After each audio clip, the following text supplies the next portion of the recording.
asking for help is the best thing you can do during these times. My sincere thanks to all the leaders from the industry who found our time from the schedules to spend time with us here and also gave us a chance to listen to their experience and expertise. For any questions, the panel will take them up when we start the Q&A, and you can keep them ready and put them in the Q&A box that you see right at the bottom of your screens. I thank all of you again to come and participate in the 4th LinkedIn Local webinar and hope that you derive value from the same. So without much further ado, I request Preeti to introduce LinkedIn Local to all of us. Thank you. Thank you, Vivek. Good afternoon, everyone. Thank you once again and welcome to be here at the LinkedIn Local India online virtual edition, because we can't be physically together in this unprecedented time. So quickly explaining about the concept. LinkedIn Local is a LinkedIn property. It is an online to offline concept wherein members who are connected to each other or not connected to each other yet meet and sort of learn and leverage each other's experiences, successes, failures. So basically it is a community building exercise wherein passionate people from the community put out events together which are knowledge shared, which could be in the form of fireside chats or panel discussions, as we are doing today virtually, to keynotes, to just attendees sharing experiences with each other. So that is what LinkedIn Local is all about. Before we proceed to the webinar today, a couple of things to keep in mind, dear attendees, is this webinar is all about you. So please, like Vivek says, keep those questions in mind. Make sure that you start writing them down on the question and answer part of this webinar. Mention the name of the panel that you would want it to be addressed to, and be as clear and concise as you possibly can. So once again, welcome to LinkedIn Local India webinar, and we wish you all have a very wonderful afternoon full of learnings and experiences. Back to you, Vivek. Thank you. All right. So allow me to introduce the panel very briefly. We have Dr. Marcus Ranney joining us from Mumbai, the General Manager India for Thrive Global. We have Raksha Agrawal from Bangalore. She's the Head Talent Attraction SAP India. We have Dr. Major Rupinder Kaur from Gurgaon. She is a woman leadership expert and coach, educator and speaker. And we have Ashish Kumar joining us from Gurgaon. He is a mindfulness trainer and a senior consultant and regional trainer at LIMRA. Over to you, Preeti. At this point in time, I would invite Colonel Amit to please introduce himself for the benefit of the panel, the attendees, and everybody else. Colonel Amit, over to you. Good afternoon, everyone. Thank you, Preeti. It's been a wonderful association with LinkedIn Local India that I've had since August of last year. I'm a military veteran who transitioned to the corporate in December last year. And it's been a journey of learning. And I'm very hopeful that today's interaction with the panel and the questions that we'll get from the attendees will be something that we'll be able to take in these troubling times. As I say, every difficulty, every challenge has an opportunity, and I'll be looking for that here. Thank you. Thank you, Amit. So back to us again. I would like to invite the panel for their views on the topic of today.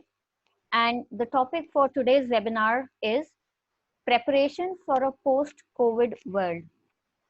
So Marcus, I would like to start with you, please, your views on the topic that I've just enumerated, also including one personal hope and fear, when we will come out from the other side of the lockdown. So all yours, Marcus. Thank you. All right. Thank you for having me. So making patterns amongst the chaos is something that human beings, we try to do because we always try to neatly fit a person's actions or behaviors into representative of a larger group. Anthropologists, economists, they've all been doing this for years to examine trends and social changes over time. And the term for this classification is called a generation.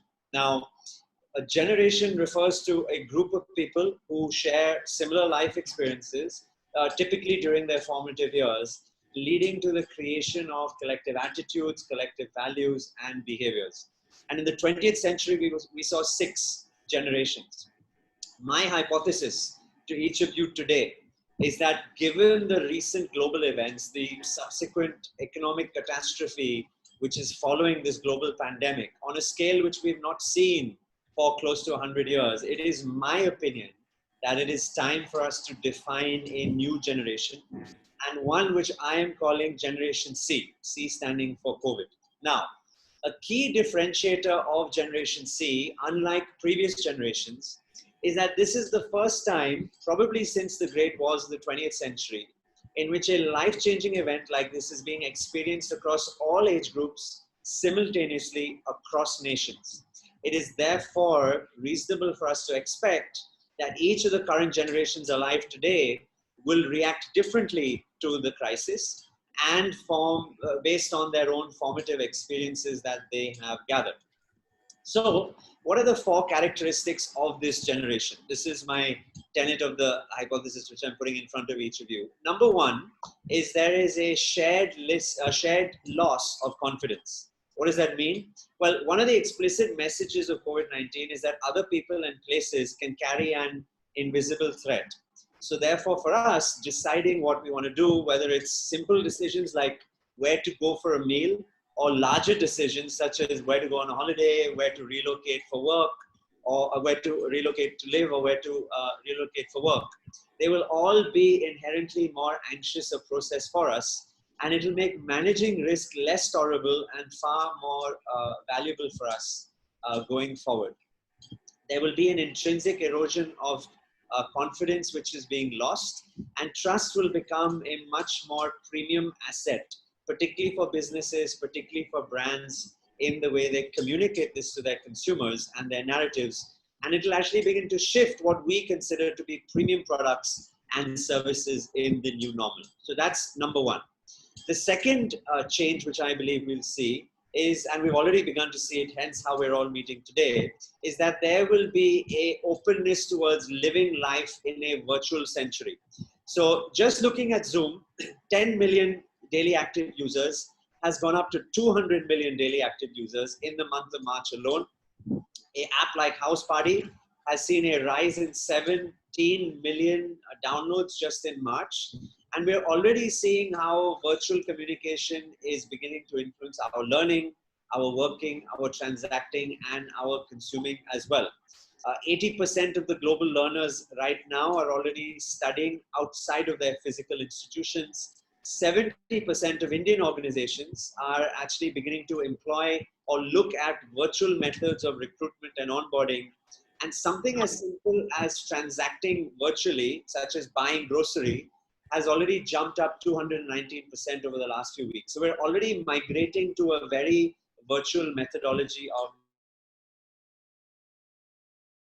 living. The third key characteristic of Gen Z is going to be the heightened sense of self-awareness, a greater priority on well-being, not only of self, but also on our local community and the environment around us. And part of that will be an enhanced appreciation for sustainability. Now, social distancing has already become a norm. Wearing masks, washing our hands, personal hygiene is already higher than it was a few weeks ago. But what we will also begin to see is the focus on mental diseases. The World Economic Forum has called this period of time the largest global experiment, psychological experiment ever conducted. And I believe that mental health will be as central as physical health has been in years gone by. And finally, the conversation around sustainability, whether it's businesses, revenue models, or how we interact with our climate footprint, will all become much more central to the way we live, work, whether it's deployments of budgets, whether it's how we have employee-led operating models, whether it's how we view travel or indeed supply chains going forward. So that's the third main characteristic. And the last that I would leave you with is that I believe the word community, and it's apt that we're doing this on a community platform like LinkedIn. I think community will become a much stronger sense of self going forward. In the last few weeks alone, in the UK, there have been 300 Facebook groups that have sprouted up just focusing on coronavirus and supporting people, and the size of which is enhanced to 1 million. Religious groups, they're already leveraging digital tools to form these online communities, and the consumption of religious content online has increased by 45% in March. people are also now looking towards positivity and a search for hope away from the endless news cycles of death. And finally, I believe our awareness to our locality, because our restrictive movement will become so much greater over the months and years to come. What it means to be local in terms of my community, my building, my residential society, my home, my family, all of that will become much more meaningful. And I think the phrase "know thy neighbor" will be much more valuable going forward. So this is my hypothesis around the new generation, Generation C. The 4 key trends, I believe, will be part of it.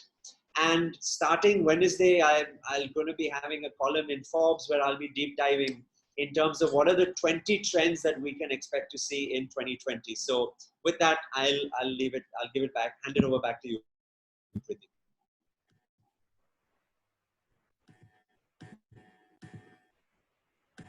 Okay, I think Preeti's network is having an issue. So we'll. Yeah, thank you, Marcus. With that, very, very insightful. Personally, my takeaway is all about knowing ourselves well, keeping our mental health in order, also learning new way of doing things, going virtual. And as a community builder, again, very important to keep our immediate surroundings, our local communities together, and trying and working and doing things together. I would like to come back to you, Marcus, again, to please share one hope and one fear as we come out on the other side. And before that, I would remind the attendees once again, please pay real good attention to the views that are being shared by the panelists. Form your questions. Start writing them down in the Q&A section, please. Over to you, Marcus. Back again.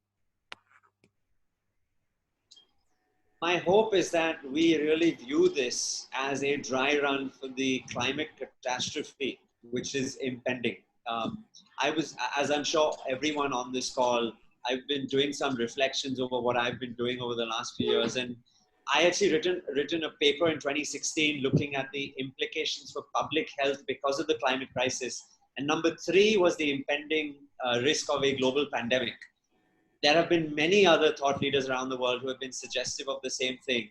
And so something like this was going to happen, but how many of us truly paid heed to it and of the other consequences which are going to happen? So that's number 1. I hope that we take this seriously and that we make big inroads into the climate crisis and the impending aspect of that.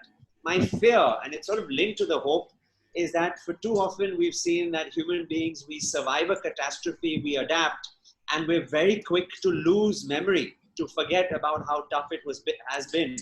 I'm hoping that because this is something which, as I said, and I started, it's simultaneously globally synchronized, and we're seeing an adoption across the world. I hope we don't lose or forget what's happened. A small fear within me that feels that there may be some of that which creeps in. Thank you for that, Marcus. So with that, I am back to you, Raksha. Same question once again, please. Your thoughts and views on our topic today, along with one personal hope and fear when we come out on the other side of this lockdown. Over to you, Raksha. Thank you. Definitely. Thank you, Preeti. And sure. Thank you. And a very good afternoon to all of you. Thank you for taking out time for attending this, and to Preeti and Vivek and Kanal for arranging this. And Vivek, I would request you to please help me with the slides. Yes. Yeah.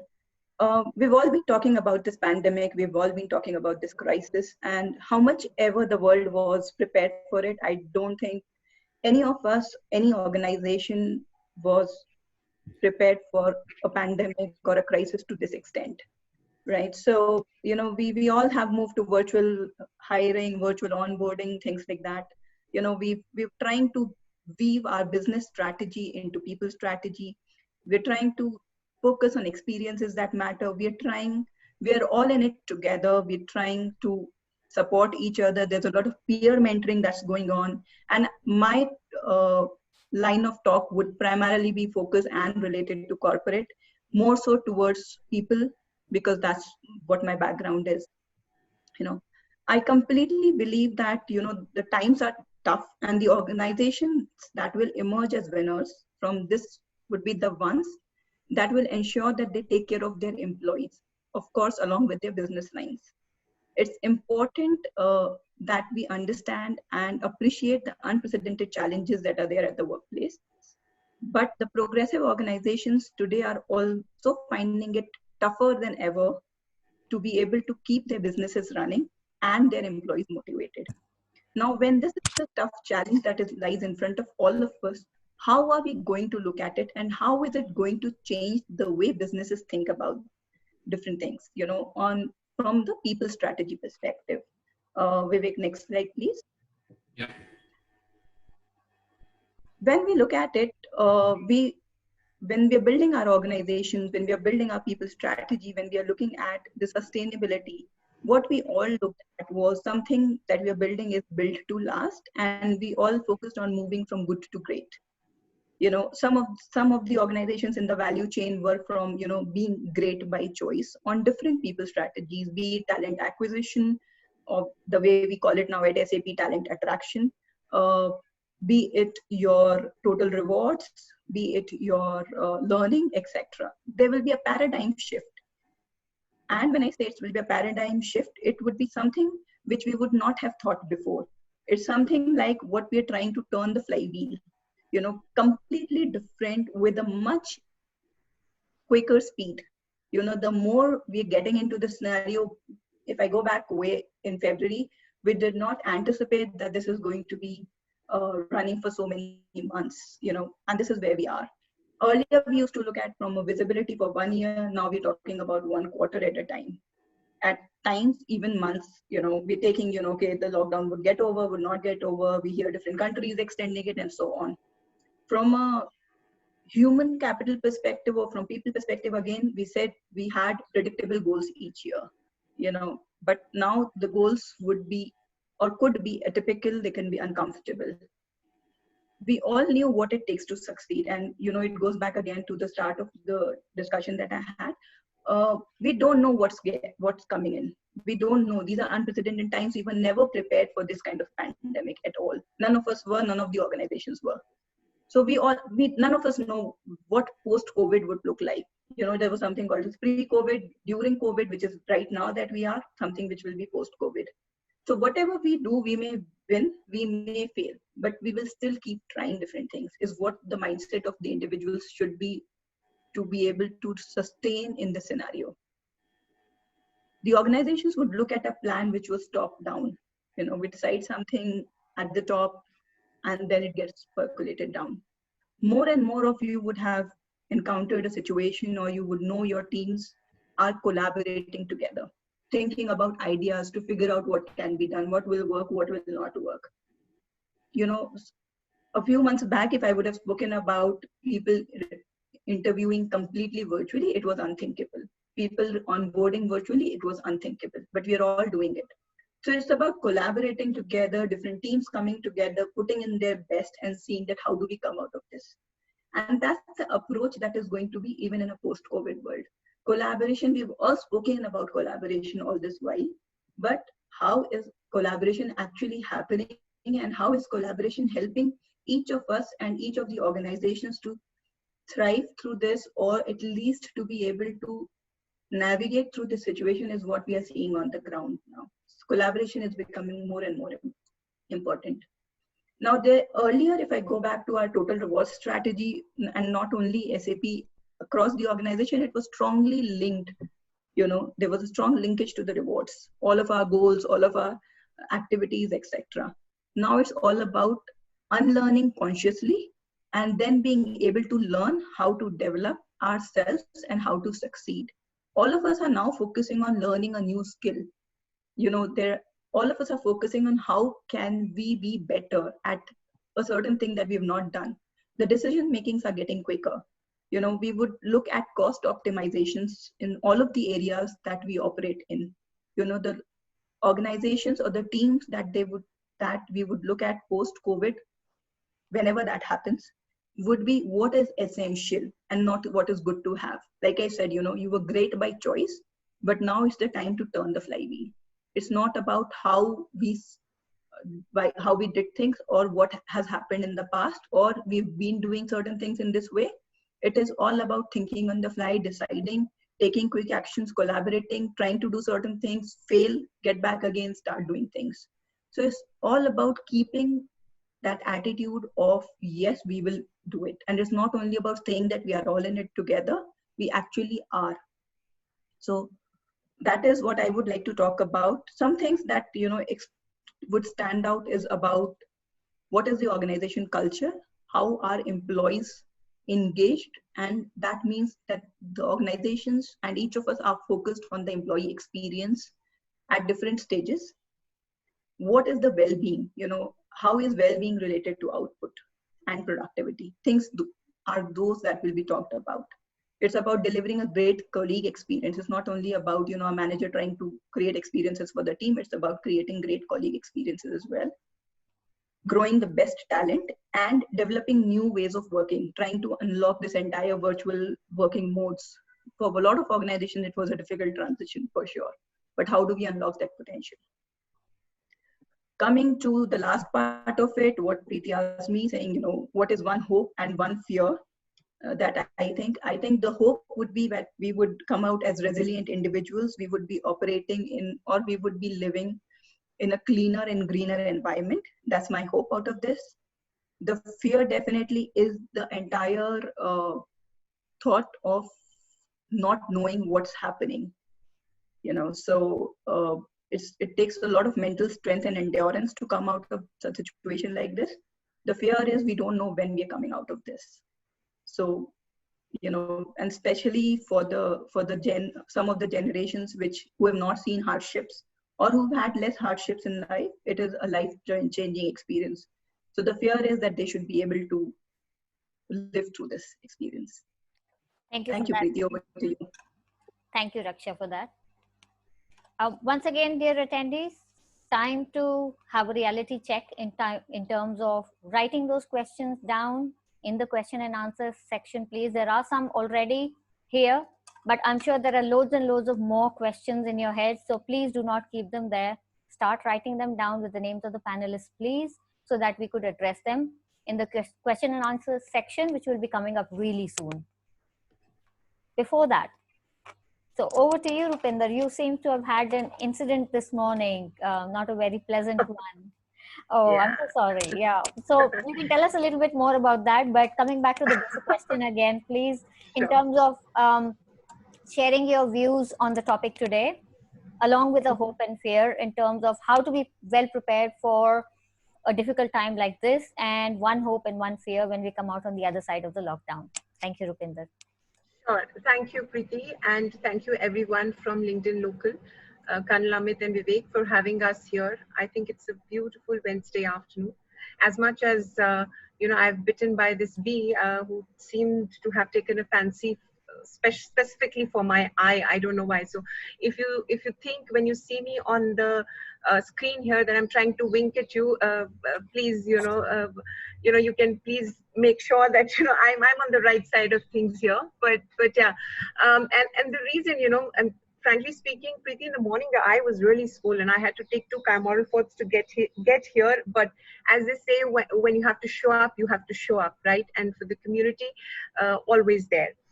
So with that, let me also share a little bit about what do I feel about this entire situation. Having started with the armed forces, some of you who have this background or at least have a relative or a friend in the forces would kind of agree with me that the situation that we are facing now, although as much as it's big, unprecedented and challenging at the scale that we are looking at it, a part or a mini version of it is what we kind of face every day when we are at the front. It also takes me back to a point in time when in 2004, when I was commissioned as a young officer in the Indian Army, and my first posting was a place called Kupwara, which is 200 kilometers ahead of Srinagar, and the entire posts are in high altitude field areas. So as a young officer, I was posted in a place called Gurez, which used to be in the months of winter totally cut off from the rest of the valley, which means for 6 months we didn't really have any fresh rations coming to us. If there was any casualty, only chopper used to come, and practically distant from the rest of the world. the only two things that used to happen during that time was, because it was a counter-insurgency area, we didn't know when, when the casualties would come to us. And since I was in field hospital, we didn't know that, when death would just come unannounced to us, and we were supposed to deal with it. That was one part of that particular, experience. The second part was, since that we were totally cut off from the valley, and even the rations used to kind of be airdropped in locations, and sometimes the chopper never used to come for 10 days or 12 days. So whenever the chopper used to come after 15 days, the talk of the mess was that everybody has to come to the mess today. Aaj mess aana hai kyunki fresh bhindi bana hai. So taking small pleasures, in everyday life, looking for those small things in everyday life in such a big challenging situation was something that we used to look forward to. Having said that, I think the situation, as much as we are currently facing now, both at a global level, at a national level, and at an individual level, it's like living one day at a time, right? While trying to tackle the situation or scale that we are trying to tackle in. And when I look at this particular situation, I also look at it from three different and very clear perspectives. I look at COVID-19 having an impact, of course, internationally and nationally on our economies, which definitely don't look good for the next at least year and a half down the line, with predictions coming at 3.5% GDP in this year and about moving to near zero or a negative growth in early next year. Not only, and most of the one of the major factors that's kind of affecting this economy, especially in an Indian scenario, is the 40 million informal sector people who are going to be largely hit with this particular issue. So that's of course one challenge that is definitely coming out very, very clear. From an organizational level, as Raksha also pointed out, it's a big change in the way that organizations have worked. Not only probably they'll have to look at the supply chains, the production system, the inherent capabilities of the individuals. How do we, the way you hire, reward, and fire people, everything will need to go through a huge change here. Of course, some sectors are going to be hit more, considering tourism and travel, and some of the other sectors where already we are anticipating good about 136 million loss of jobs in the coming years. But as I say this, there's also a silver lining to the cloud, because some of the other sectors, as Dr. Marcus rightly pointed out, we're looking at springing of communities. Online communities are really springing up pretty fast, which means there may be a huge phase change in terms of online education. So that's a huge sector for us to look at. Technology, IT, cybersecurity, automation, all of these things will actually, will give us more hope than fear in that sense. And lastly, from an individual perspective, as much as this reason to fear, I think there is a reason and for hope, because never before have we got this kind of a time to self-reflect, introspect, and develop ourselves as individuals, to look at the broader sense in terms of how do we look at our neighbors, how do we help our communities, how do we help the underprivileged in that sense to give back to our societies. And something that I call for everyone during this time, which I think is pretty important for all of us to look at, is learned optimism. We've always talked about the half glass full and half glass empty kind of a situation, and in the current times it's very easy for us to fall into that trap. But I'm a firm believer of this particular phrase, which is called learned optimism, wherein you enforce on yourself something to look at the situation in a positive way, and then positives start emerging out of it. Also ascribing to the fact, when I go back in history and I look at some of the earlier wars and situations that we have gone through in the previous eras, one thing that poignantly stands out for me as an individual, and which I think all of us also should take back, is a situation in time. If some of you heard of a name called Viktor Frankl, author of the book Man's Search for Meaning, how did he find, how did he bank on optimism and courage to make him last through 2 years of torture that he went through, German, Nazi situation that he did. Having said that, I think those are the large three things that we will see an impact on in the post-COVID world. But and that's how I think we should address. But most of it still is, as Raksha also pointed out, it's opinion, it's conjecture, it's, maybe it's even prediction, but that's largely based on historical data.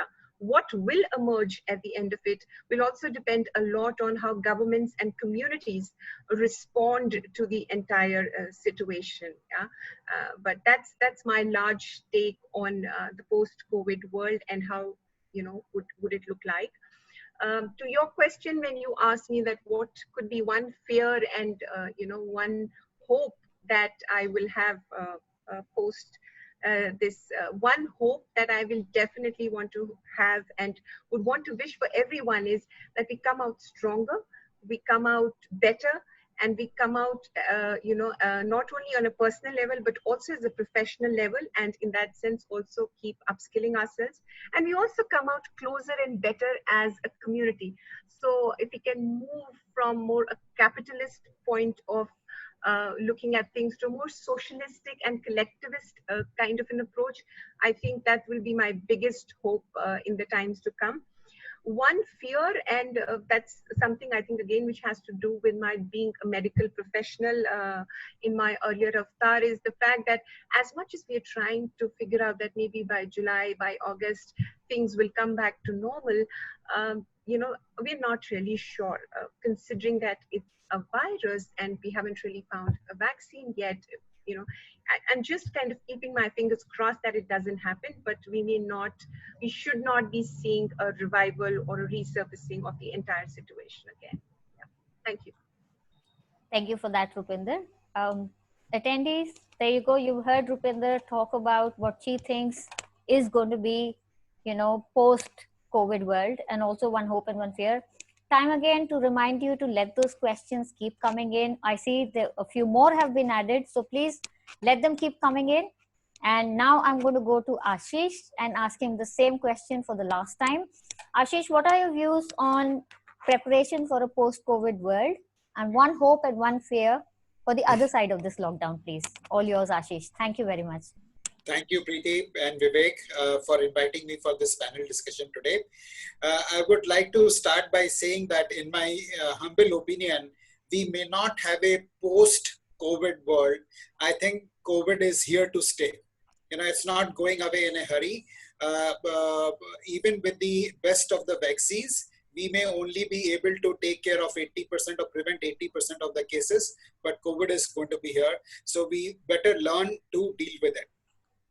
Some of the major trends that I expect to get accelerated, these are already there and will get accelerated in the days to come, is that creativity will become a key skill which will be asked for by corporates. Because if you look at the major crises that have hit us in the last 20 to 30 years, they have all been different. If I look at balance of payments crisis that we had in 91, or the Harshad Mehta scam, or the September 11, or the SARS or 2008 crisis, they're all different. And not one has repeated, except I'm not talking about the climate change kind of crisis here, but they've all other have been different. So you can't have one size fits all response to any situation, and we will need to think differently to be able to come up with solutions to the different challenges we face. So we need to be very creative, and that leads me to the next trend, which is agile. We have to constantly learn, unlearn, and relearn, and we can't have any holy cows. The minute we have any holy cows, we'll be like shot dead, and we'll be dead in no time. The next will be the convergence of the technologies. Earlier when we were in school, one would grow up to be an engineer or a doctor. But today, the medical and the engineering technologies are converging, and most of the work, whether it is robotics or AI or drug discovery, they're all all the technologies are coming together. This is something which I expect to keep happening more in a accelerated pace. When we look at the organization structure, we are very used to looking at the CEO reporting to the board, and then here CEO having a front line, and then people under him. But that horizontal and vertical structure is a thing of the past to my mind. We will see more project-based work happening in the organizations, where people will collaborate with each other across the levels, and the person who will be heading the project will not be the senior most or the oldest employee in the company, but will be the one who is competent to handle that project. So the conventional organization structure will break down faster than we can imagine.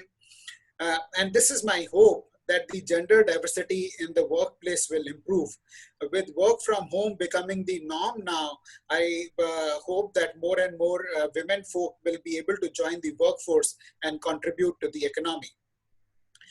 Gig economy, virtual workers will be happening more and more. There are many businesses I know where the teams are completely virtual. They have employees, hundreds of employees working in different cities. Nobody's required to come to office, and they all do their part of the work, and it is managed. So that is something which I expect to happen more. People will start looking for work rather than the secure jobs. I think the job security will be a thing of the past. People will develop their skills, be very sharp about the skills they have, and then get job basis the skills they have and what they can contribute, rather than have an entitlement sense, which many employees tend to have when they get into secure jobs. Next is the ability to collaborate will be a skill which will be required. As I was mentioning earlier, the structures will fall, and we will not be working in silos. People will need to collaborate across functions, across levels to get things done. And also, we will need to be far more compassionate as we work in our teams. Like we are seeing, the COVID is not impacting any single person. It is impacting the entire humanity. And if I don't take care of my colleagues, or if I don't take care of my neighbors or my society, we may just lose it. Moving on, I'll request you to move on to the next slide. So I expect that different sectors will have different impact. There will be some sectors which will be positively impacted, like robotics, like 3D printing, and there will be some sectors which will have minimal impact, like healthcare, insurance, education, etc. Some sectors will have medium term, the impact will be visible in the medium term, 3 to 6 months, like defense, aerospace, automobiles, energy. And the fourth is the high impact sector, like retail, manufacturing, hospitality, real estate, where the impact is immediate, and we are seeing the job loss scenario happening in this sector. So I will start with the strategies which people should have in the sectors which have been hit the most, which is the sectors where maximum job losses have taken place. And my first suggestion to the people would be to keep their confidence high. Many people equate their identity with the job and the positions they have. And I would urge you not to link yourself just to the designation or to the what's there on the front of your visiting card, but look at your life holistically. Look at your hobbies, look at your talents, look at your skills, network aggressively, and keep up the spirit, not to let this get to you. Every human being has got far more than just the job that he or she does. And they should also invest in their education. The same thing I would like to suggest to the people who are in the sector with minimum impact, and those where the sector is growing or has got minimal impact. I think people should support their brothers and friends and colleagues in the other sectors which are vulnerable. One last thing I would like to share. This is a strategy which I personally follow. Vivek, could you move the slides? I think we are still at the earlier one. Even if you can't see it, I'll talk about it. It's called the LSD. Take LSD to help you in any crisis. And it's not the LSD that we normally know of, but the Lakshmi, Saraswati, and Durga. And I'll take 1 minute more to explain what I mean by this. When I talk of Lakshmi, I think it's very important for us to take charge of our finances. Most of the people work upwards of 200 hours at work, but don't even spend 2 hours in a month to take care of their finances. So please take care of your finances, cut down your expenses brutally, pay off your debts. Last 1 or 2 months, we have all got used to minimalistic lifestyle. Once the lockdown gets lifted, don't go on revenge shopping. Use this money to pay off the debts. Get off the credit cards if you can.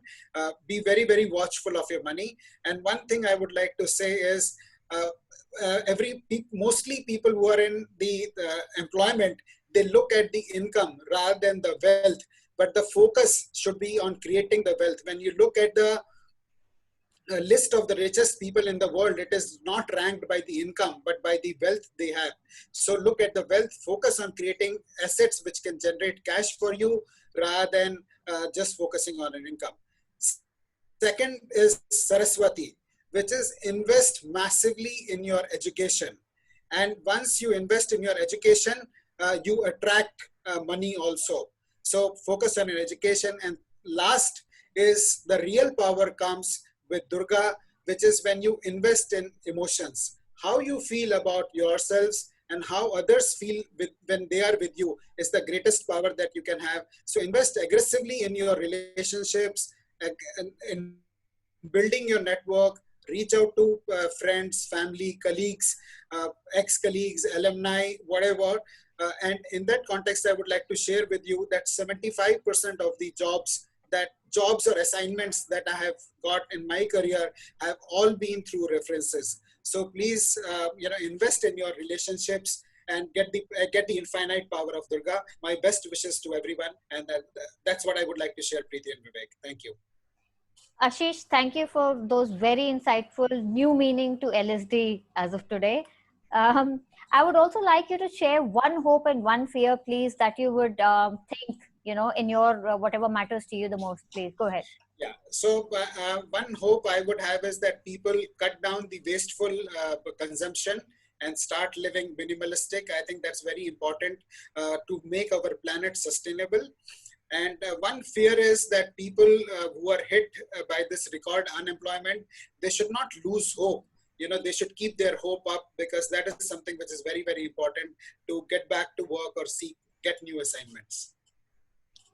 Thank you for that, Ashish. So with that, attendees, you've heard Marcus, Raksha, Rupinder, and Ashish talk about their views on the topic today, which is preparation for a post-COVID world, along with their one personal hopes and fears. Request you again to please start thinking about those questions and start writing them. And we will get to them on and on. And before that, for the next section, it's over to you, Vivek. Thank you. All right. Thank you, all the panelists, for the wonderful views and the insights. Before we move on to the Q&A, since this is a very serious topic, we thought it would be interesting to put in something for 5 minutes. What we are going to do is we are going to ask each panelist a couple of interesting questions. These may be personal questions. Please feel free to give answers as you feel. So we are going to start with Raksha. Raksha, are you ready? Yes, Vivek. Wonderful. So Raksha, first question to you. What is the one thing that you do while working from home that your boss doesn't know about? Dusting. Dusting. Oh, now your boss knows. Wonderful. Absolutely. Second, what is your favorite time of the day? Oh, difficult question. I think post 9 p.m. because most of my calls end and I can get on to binge watching. All right. Great. Thank you, Raksha. We will quickly move to Rupinder. Rupinder, are you ready? Yes. Okay. What is your dress code for work from home? That's an interesting one. T-shirt and pajamas. Wonderful. Second question. what are your favorite time pass activities when you're not working? I read a lot, and I think that's kind of added on because I have more time now. So I think I'm kind of laying my hand on a lot of online books and stuff like that. So yeah, reading, I would say. Sure, interesting. Thank you. Over to you, Preeti. Thank you, Vivek. So, Marcus, it's your turn next. What is quarantine in one word for you, Marcus?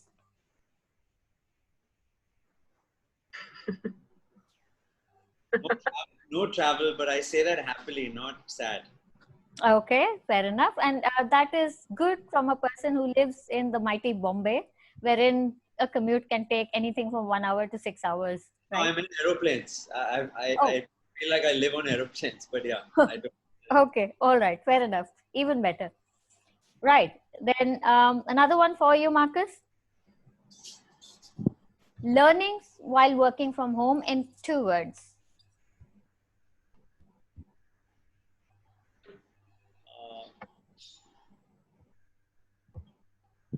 Can I do it in 3? Yep, go for it. Wish I could. Okay. That's very cryptic, but very apt. Thank you, Marcus, for that. So that brings me to you, Ashish. Sure. Netflix or meditation? Oh, meditation. I don't have a Netflix account. Okay. All right. And okay, related to that then, what games do you play in your spare time? Oh, I love to play with my younger daughter, and it could be anything. Just spending time, or playing with tennis balls or badminton or whatever we can manage. But playing with her, anything, that goes. Fair enough. So here is all about investing into your relationships from your Yes. own learnings, right? Thank you for that, Ashish. So before we move on to the next section, here is a reminder to the attendees again. There are loads of questions already. Please let them keep coming in. Over to you, Vivek, for the next section. All right. So we have a lot of questions here already. We are going to start with the moderation of these questions. The first question here is for Marcus. I'll read it out. It is from Vikas Malhotra. Looking at past 30 days, do you think the way population has responded to complete lockdown and accepted it as the way of life, we can be hopeful that we as a country can handle such situations in future better than others, even with the current level of healthcare? Asking it from a perspective of a technology organization which needs to build its strategy way forward basis how we as a country will adapt to such situations. What's been interesting to study as a sort of political commentator, which is what I do, is how different countries have adopted different strategies for the same set of cause problems. We've seen very draconian measures being employed by China effectively, but strong effects. They had 700 million people living under lockdown at one point in time. And we've seen countries which are like Sweden, which have not done any degree of lockdown in any sense. Social distancing, yes, but no degree of lockdown. And of course, many other variations in between. Now, it's too early to say who's going to be successful in their particular strategy. What is interesting is to see how culture defines a set of actions which are leading to a set of norms within that society. That's part one. Part two, which has been really heartening, is the agency which we've seen ordinary individuals around the world come together for a cause. Lockdown, yes, is being implemented at a government level. Remember, not all governments have the legal status. So like in Japan, they're legally not allowed to put people in lockdown. It is an entirely voluntary activity. And this is like that in many other countries. And I think India is a very good example, to manage 1.3 billion people with a armed personnel and police force of hundreds of thousands, maybe a few million, would have been an impossible task. And I think, therefore, the way the Prime Minister has brought together people in this country using his particular style of leadership over large campaigns versus detailing has nonetheless been a successful one. And so I think there's lots of interesting learnings for us from this.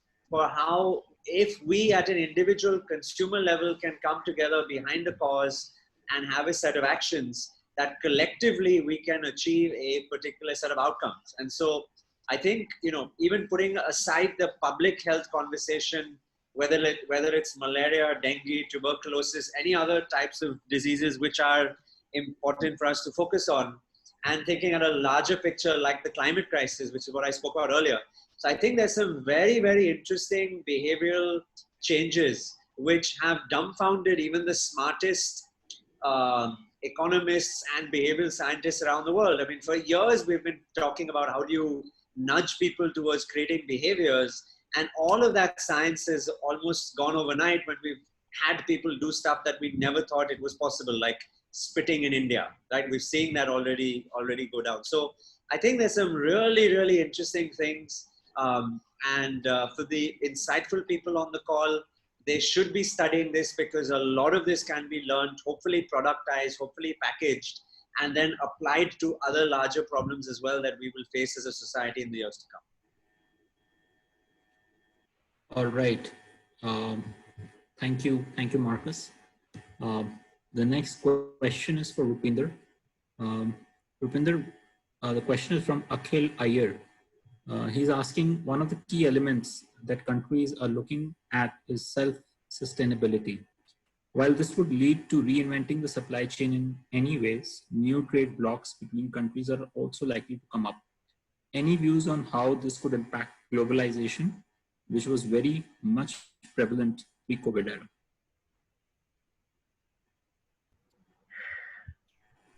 So yeah, I agree with Akhil, when he says that this particular scenario could impact globalization in a big way, for the simple reason that if we only look at the situation which US is going through currently, with almost 50,000 deaths already in place, trade is a big thing, which is, export is a big thing, which is kind of almost on a standstill currently.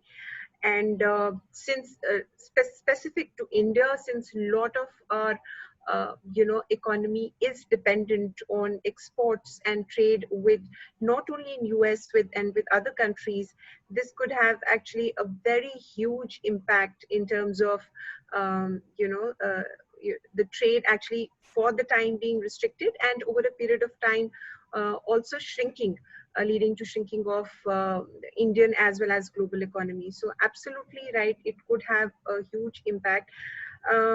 Again, the value of exports has fallen. We've seen it in March only. I think it fell by around 35%. Again, which kind of talks of big numbers out there, impacting massively not only India as an economy, but globally. We've seen what is happening to the prices of petrol and crude oil, and so yeah, it's going to have a big huge impact.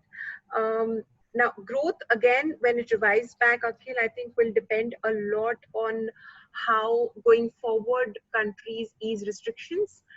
When does the lockdown actually kind of revive back? And in some countries we're already seeing, especially in China and Japan, as Marcus mentioned, lockdown is not officially allowed, and some of the other countries are already reviving back. But of course, it's a matter of, we'll have to kind of wait and watch there. How does the scenario probably evolve going forward? Yeah. Okay, thank you, Rupinder. The next question is for Raksha. This question is asked by Naim Punasia. The question is, ideally, what percentage of daily time one should invest in self-improvement to sustain in more competitive environment post-COVID? Okay, great question. I would say that it's not about daily time. It's about a disciplined routine that you would have to build. It could be, if something suits you on a daily basis, it could be daily. But if you think something, you do it on a weekly basis and that helps you, that's fine. But the important part here to understand is that we all would need to, as I said, and I really like this, we will need to consciously unlearn a lot of things and learn how to grow through this and thrive through this pandemic situation and survive post this. Okay, thank you, Raksha. The next question is for Ashish. The question is, do you see the situation turning pro-consulting way of working than employment, uh, employees working full-time? So organizations are already feeling the pinch of having employees full-time, especially in a situation like this when the revenues have dipped completely. And this is not and this is likely to continue, this situation of lower revenues, even if the revenues drop by 10 or 20%, that has a significant impact on the bottom line. So how will companies continue to have employees and pay them salaries when the revenues are down? So in my view, the organizations will look at getting talent on need basis and not have them, just to create bench or just to create capacity. We will, however, need to be cognizant of the fact that in some situations where regulations are there, this may not be possible. Or if it is IP related work, this may not be possible. Or if it is, so in some situations it will not be possible but where organizations will actively explore to look towards variable way of working or variable comp kind of system. Yes, that's what I see happening more and more in the days to come. Okay, thank you, Ashish. A question here for Raksha again from Bhavpreet Singh Dhatt. Do you see organizations and individuals turn to digital mediums for skilling and training even after the lockdown is over? Is digital training here to take over? I think yes, absolutely. And I think digital training and virtual trainings were there even before COVID.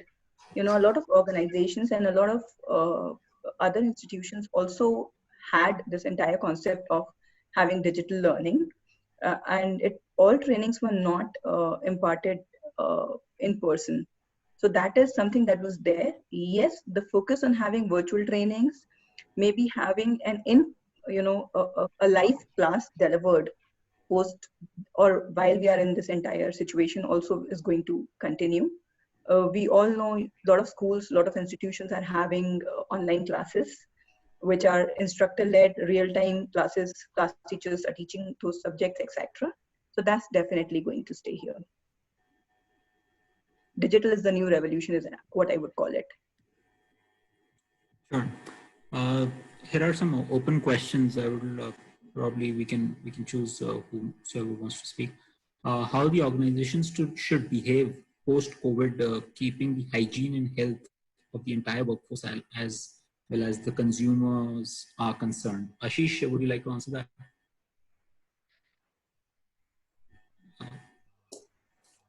Yes, Ashish? Yeah, could you repeat the question, Vivek?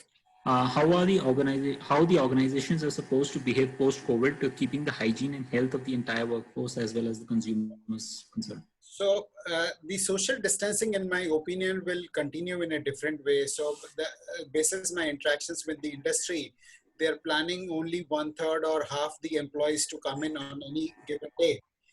So that's how I see it continuing in the days to come. And there are organizations which are also not insisting on employees to come at all to work now. So depending on the role and the organization and what works best for them, what works the best in the interest of the customer, there will be different approaches. But these are some of the things that I have heard from my colleagues in the industry.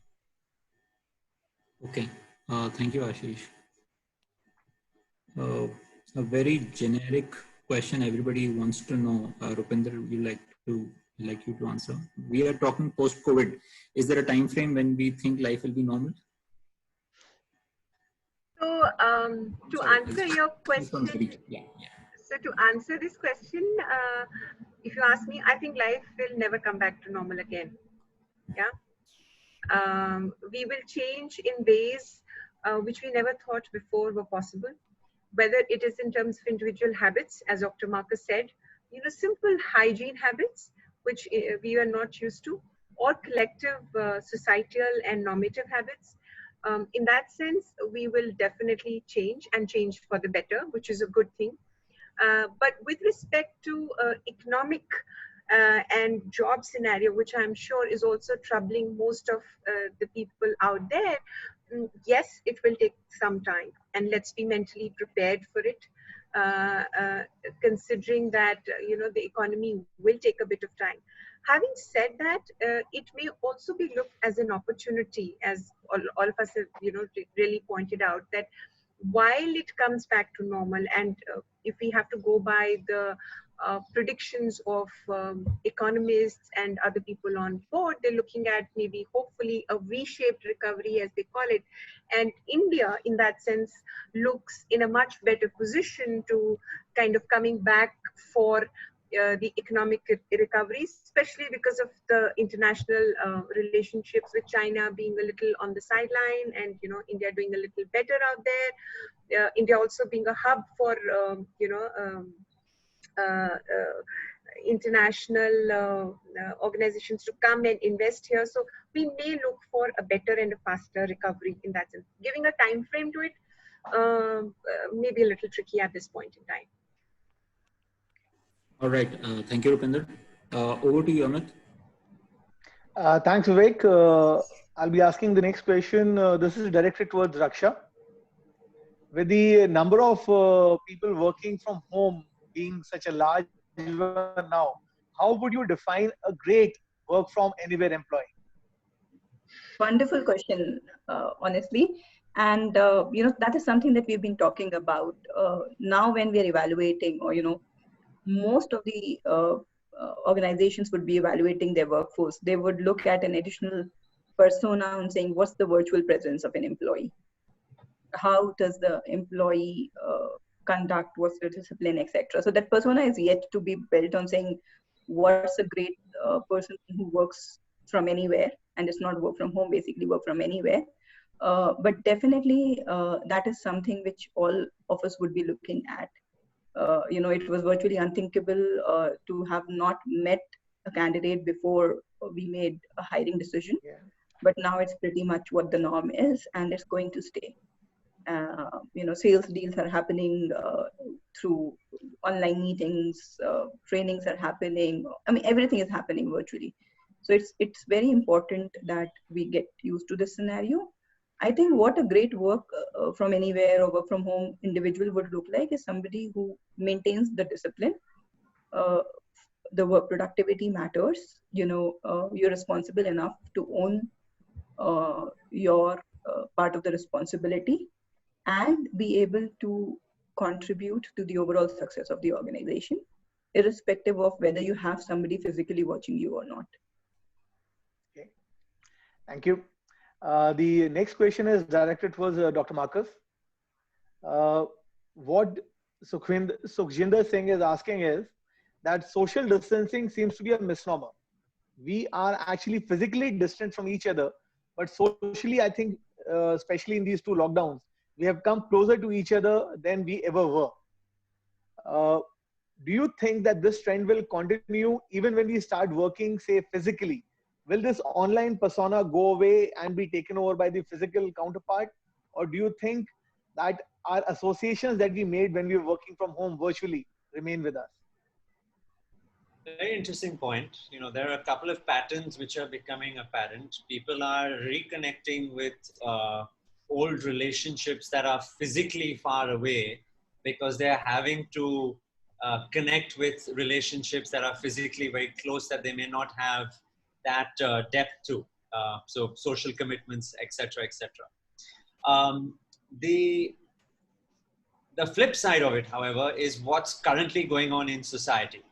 Right? If you look at the organizational journey which individuals, their teams and organizations are going through, it has been as follows. The first phase was the migration phase where we were all getting our team onto digital tools.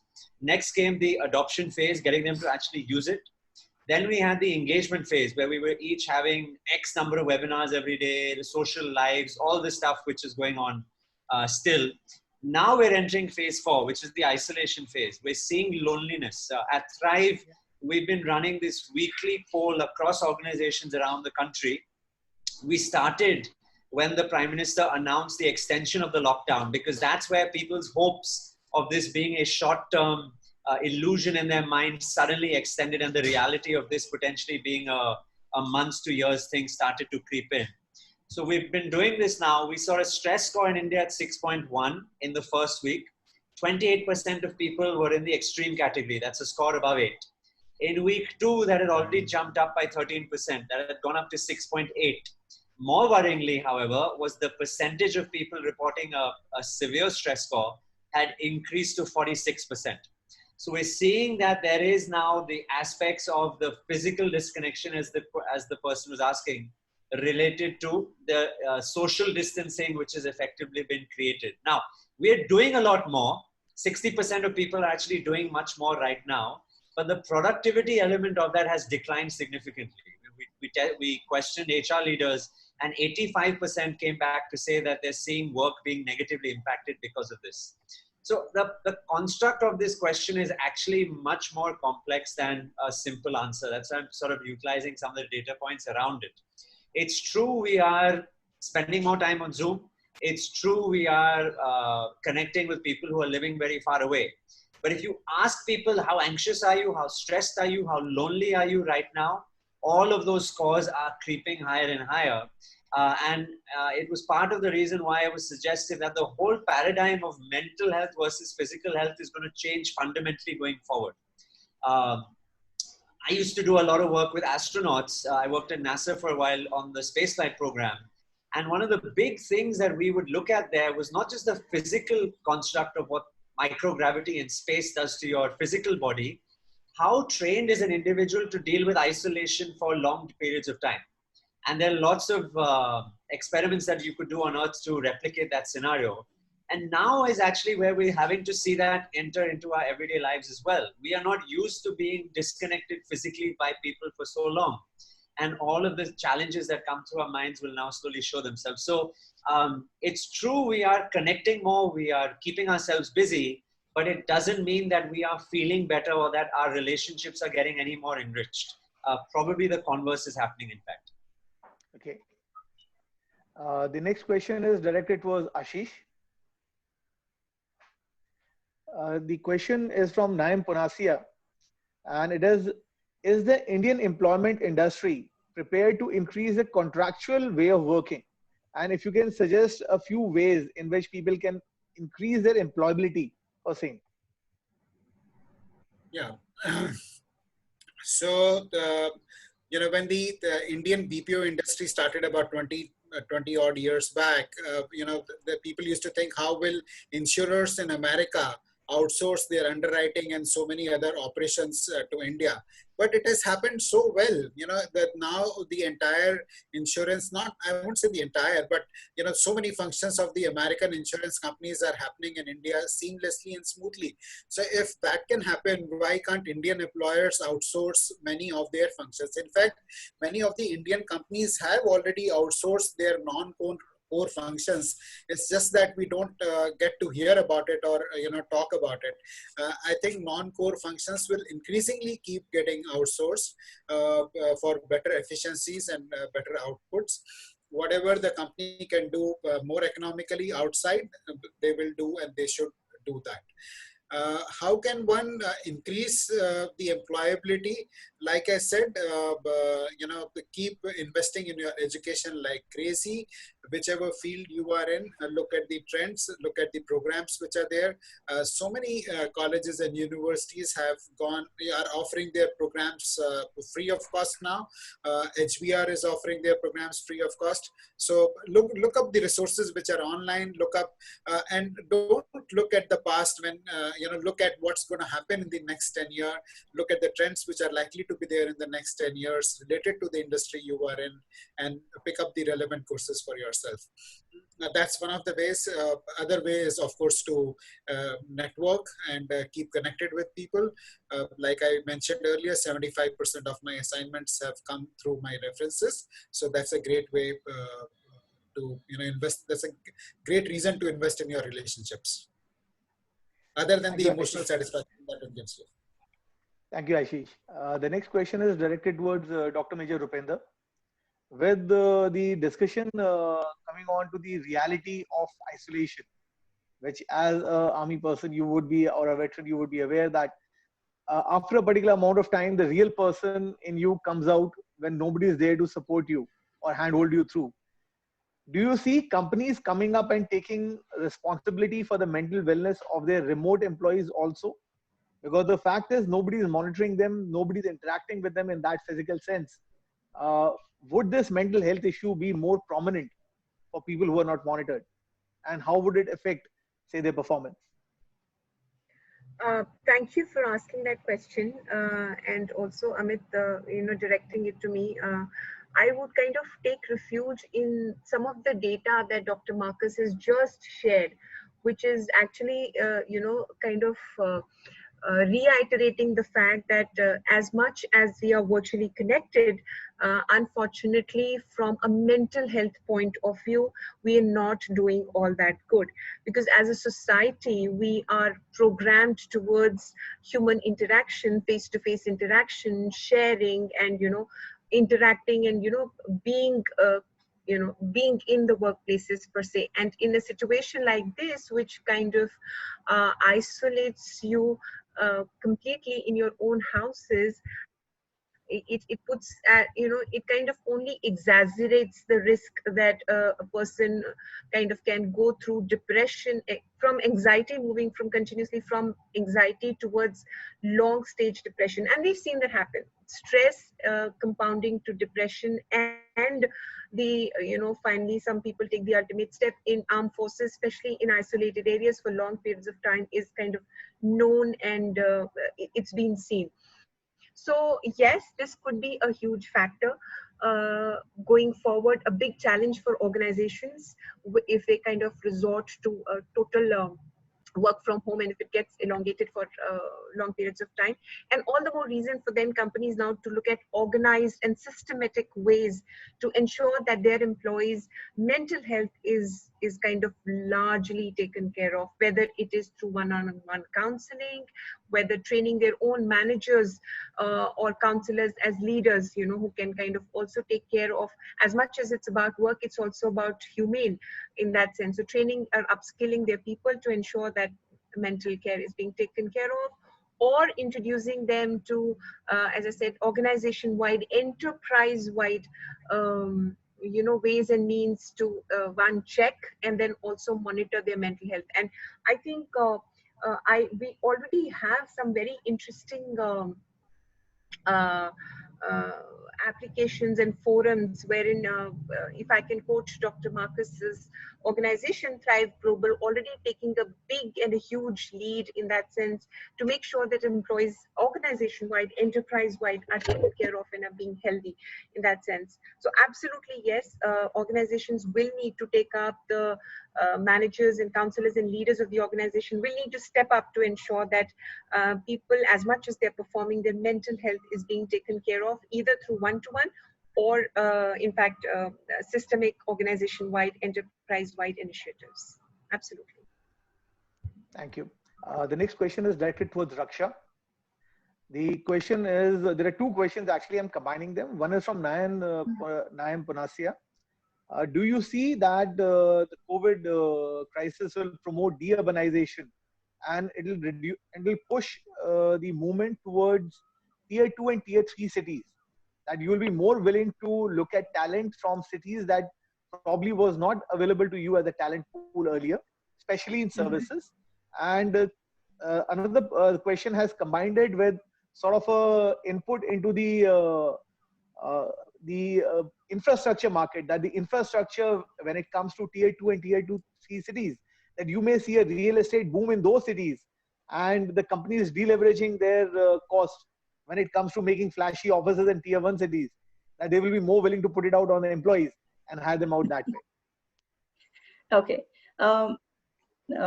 Thanks for asking that question. My take on would there be a deurbanization, and I think it's too early to kind of say that there would be a trend like this, but definitely it's with the entire remote working and working from anywhere option being possible today. I think more and more jobs are going to get opened across the world. It is not necessary for an individual to be in a particular city, in a particular office, to be able to operate, and that is going to become the new norm of workplaces. which obviously gives us larger access to the pool of talent, because the jobs can be based anywhere. And this may or may not apply to all jobs, but yes, to a larger section of jobs, it would apply to, definitely. In terms of how the real estate market would be impacted, I think it is again, it's such an unpredictable and volatile environment right now. How the prices would change, how the markets would react to it, and what would be the real estate sector's reaction to it is yet to see. Because again, given the entire uncertainty from the situation, I think people would still refrain from making any big ticket purchases. They would be more conscious about what are they spending on, and what, as Dr. Ashish said, that we would be more, we should all be more prudent in terms of having a minimalistic lifestyle, at least for the foreseeable future, because we would all agree that right now we are coexisting with the virus. And even if for some reason this virus goes off sooner than expected, or whatever we are all assuming it to be, there would be something else that would come in. And we've been hearing and reading a lot about it. So we need to learn to coexist and build our ecosystems around it. Thank you. Thank Over to you. you, Preeti. Thank you, Amit. So before we get on to some more questions from the audience, attendees, there's a poll that I have just launched. If you could please take a couple of seconds to address that, then that'd be really good. So my next question is from Sushmita Lonkar, and this is for all of the panel. So I'm going to call out names in turn, and then people could answer that. So I'll start with you, Marcus. Sushmita wants to know, what is it the entrepreneurs and the startups, what measures do they need to take for growth once this lockdown ends, and in the short term, medium term, and long term basis? So over to you. Yeah, I think there are two things that need to be done here. First, I'm going to talk personally, and then I'm going to talk professionally. I think for all too long, we have, as a society, deprioritized our own sense of health and well-being. Elements that make us who we are as human beings are the first things that we are happy to let go of. Something as simple as sleep. It used to be a badge of honor that, I can only sleep 3 hours a day, 4 hours a day, but still ace that test or do well in that exam or that meeting, etc. So the message that we're also used to hearing when we used to get onto the aircraft, which is put your oxygen mask on first before helping others. I think that is probably the single most important thing we each need to be doing right now, because if physically we are not looking after ourselves, there is no way that we can even think about looking after the people at home, our teams, show empathy, compassion, all the stuff that is so important right now. So that's number one. And it should be everyone that we should all be prioritizing self-care, mentally, physically, emotionally, and spiritually in this point. The second is the opportunity that arises. Leaders recognize that great challenges are also associated with great opportunities. The models of business that we are so accustomed to using right now in the gig economy, whether it's Uber, Airbnb, etc., all of those companies were born through the crisis of 08-09. People lost their jobs. They had a more ability to express risk and relook at the way organizations were run, businesses were run, etc. So every single major pain point in human history, I mean, even going back to the Great Wars, all the technology we're using now is because of the fact that we were trying to fight each other, whether it's now sending men to the moon and space, etc., all the way through to mobile phones. So I think the really, really savvy entrepreneurs, the folks who are on your call today, they're the ones who are going to be studying the inferences that are happening already in consumer behaviors, in business model changes, in human adaptation, in large potential new crises, etc., and figuring out how those can be solved for, because they all still need to be solved. This is going to level a lot of the playing field for a lot of people. There's going to be pain for sure, but there's going to be great, great opportunities through this process as well. So personal and professional, two big opportunities that we should each be looking out for. Thank you for that, Marcus. Raksha, over to you with, what growth prospects for startups and entrepreneurs post-COVID, and how to be prepared for that. Thank you. Yes. Okay. I think it's about networking. It's about building relationships and nurturing those relationships. It's also about going back and rethinking on what's your differentiating factor. A lot of organizations, a lot of startups, a lot of businesses try and venture into multiple things, or we sometimes lose the core competency that you started with. I think it's a time to revisit all of that from a business perspective. It's also about figuring out what are the essential costs that are going to impact your business. What is the extra flap that you are carrying? There's a lot of things which are good to have. Figure out those costs and be very, very mindful of those costs, because that's what the cost optimization and is what is going to make a difference to your bottom line. And of course, can't emphasize more on the importance of networking and building relationships, because that is what is going to get you survive through this pandemic and keep your business running even in a post-COVID situation. Right. Okay. Thank you for that. Rupinder, over to you. What are your thoughts on growth prospects for entrepreneurs and startups post-COVID? So, frankly speaking, I think there's a huge opportunity here. Will of course depend on what kind of business model and product or service you are getting into as an entrepreneur. You definitely see the rise of some sectors and the fall of some others, right?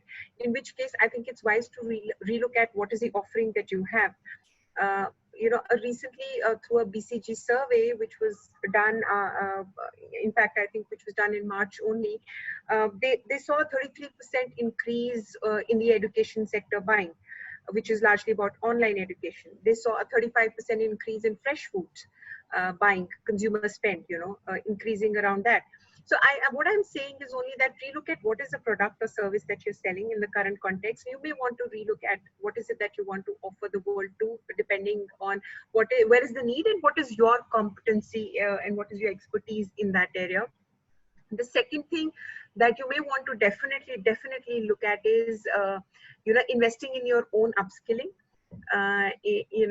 Ensuring that while there is definitely a market that's going to come back to you, it's as we said, it's an opportunity. In the last World War crisis that we saw a lot of women coming into the workforce, which was not the norm earlier. And I do see that post this particular crisis is going to affect women a little more than what is going to affect men, not only from the nature of jobs that they do, but also from the perspective of something which is not really talked about, domestic violence and other stuff. So in that sense, women might have to look at more opportunities with regards to coming back to work with regards to entrepreneurship. Third thing that I definitely look at is build and invest into your own brand. There is not a better time and opportunity to do that right now. Ensure that you are reaching out not only to a specific set of people. Try and reach out to all that you can. Invest in relationships, and one principle that I definitely follow in my relationship is give more than you get. This is the time to give. Eventually it will come back to you when the timing is right, but whatever skill, expertise, knowledge that you have in your given sphere, is try and establish your thought leadership around that, so when the timing is right, it'll be payback time for you. Thank you so much. Before I come to you, Ashish, here is a little bit of information for the attendees as well. Attendees, our panel are open to accepting connection requests from you if you want to dive deeper into any of these things that are being said today.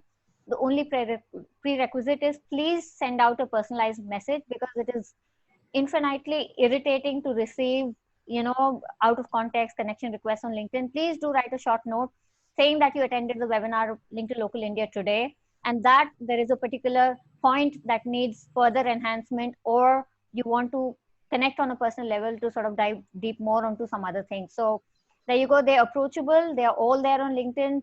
Please look out on our old posts to find their links, their pages, and by all means, please reach out to them. So which brings me back to you, Ashish.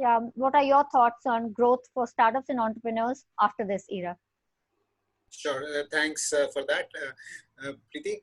One of the things I would like to share with the entrepreneurs is that look at decadal trends. We tend to get caught up in the short term, in the immediate 1 month, 1 year kind of thing. But there's the real possibilities come up when you start looking at time frames which span a decade. So a lot of what is happening today actually has its roots in what happened in the previous decade from 2010 to 2020. So one thing I would urge all the entrepreneurs to have a long-term view. Second is a lot of entrepreneurs tend to get enamored with their own products and the competencies that they have. I think it's equally important to focus on the pain areas which the consumers have, and to have a focus on to have a very sharp focus on what's the problem you are solving for the consumer. As long as you have a problem which is getting solved, your business will always be viable. And that brings me to my third point. I'm not too much of a believer of building business for valuations. I think business should be run for profits.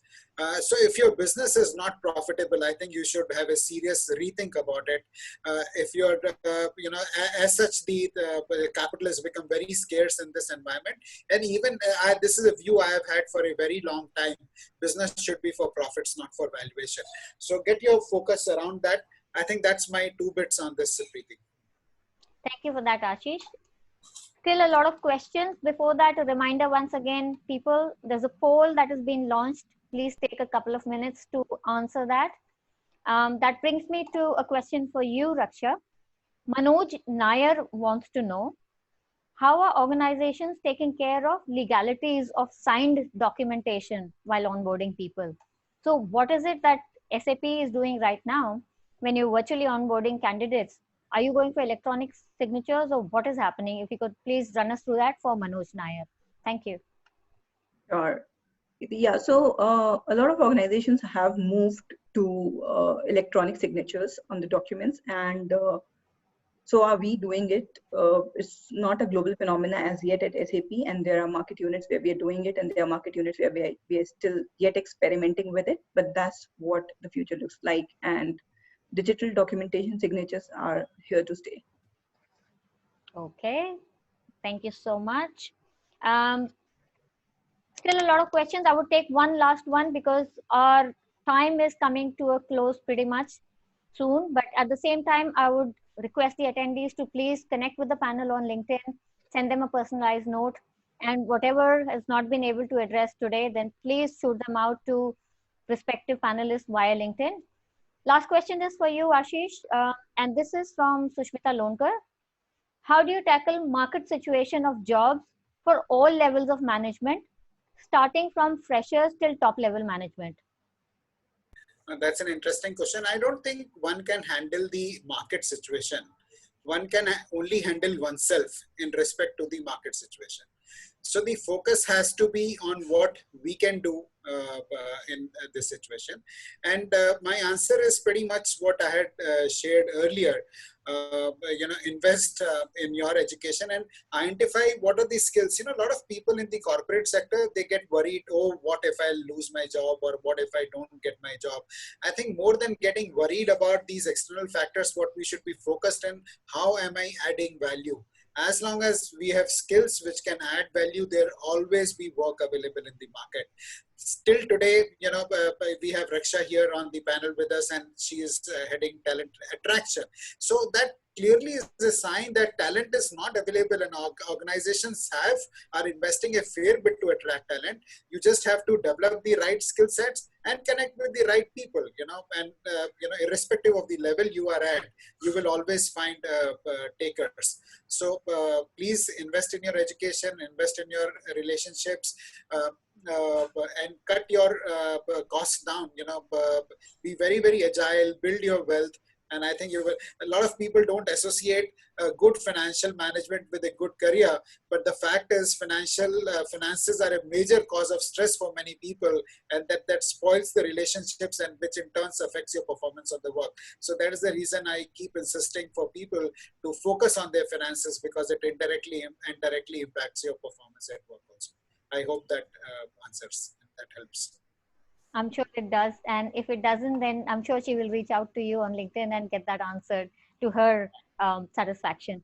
With that, I think we are bang on at 4:30 p.m., which is our 90 minutes of value bombs being dropped continuously for the last 90 minutes over. With this, I would like to say a big thank you to all the panelists for sparing us their time, being here today, and adding value to not only us via these conversations, but also to the attendees that are on the other side of our machines. I would also like to thank our partners, um, Citibook leaders who are our knowledge partners, Reboot Digital, that is our creative and design partners, our virtual incubation partners, Incubation Masters, our incubation partner, AIC Raise. So last but not the least, my co-hosts Vivek and Amit, and here is me, Preeti, saying a big thank you to all of you. Attendees, once again, please reach out to our panelists. Thank you all for spending a good Wednesday afternoon with us. The poll is still open for the last 30 seconds if you want to take that. And with that, this is me, Preeti, signing off. See you next time. The next session will be a social one, which is on Friday. So we started this thing of social community connect webinars every Friday at 5 p.m. and our industry connect webinars every Wednesday at 3 p.m.